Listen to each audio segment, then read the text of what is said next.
My name is Jonathan Scanlon, and I'm the lead organizer for economic justice at Oxfam America. I grew up in one of these small towns in New England that still has the old style town meeting, where you've got 300, 400 people that come in every year to vote and decide on the budget. So I grew up with this idea of very participatory democracy. There was a time where I really found out that when rights are violated, that it can really impact you as a person. And that's when I really decided that I wanted to do this for the long run. So for me, that came out in high school. I wrote for our school newspaper in high school, and I was writing on an issue about some negotiations between the teachers union and the school, and nobody liked the article. The teachers hated it, the union hated it, the administrators hated it, and there were some people who wanted to shut down the article. And that's when I realized that as an American citizen, I have rights, and I have my First Amendment rights. And to think about people around the world who their rights are violated every day, and we see that a lot at Oxfam.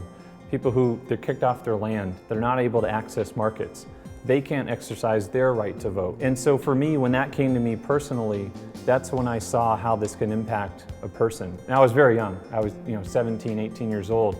But eventually, the school administrators supported us. Myself and my fellow author, we got some lawyers involved, some First Amendment lawyers, and the article ended up getting published. I really believe in that idea that citizens should use their voice and should be active.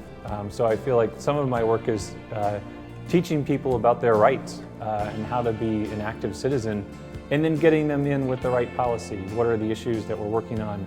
How can they have an impact?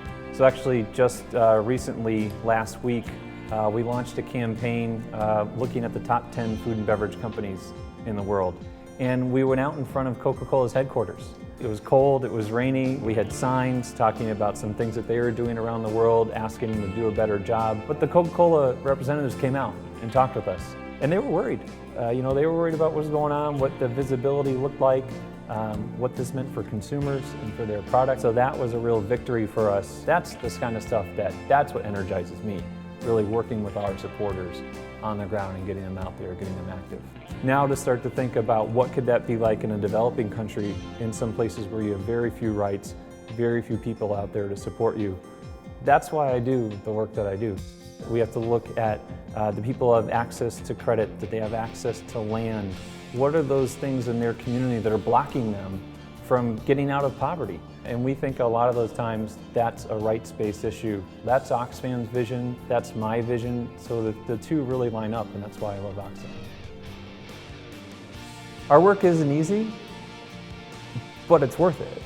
A lot of us who are in this line of work are in it for the long haul and want to campaign and be active on these issues for a long time.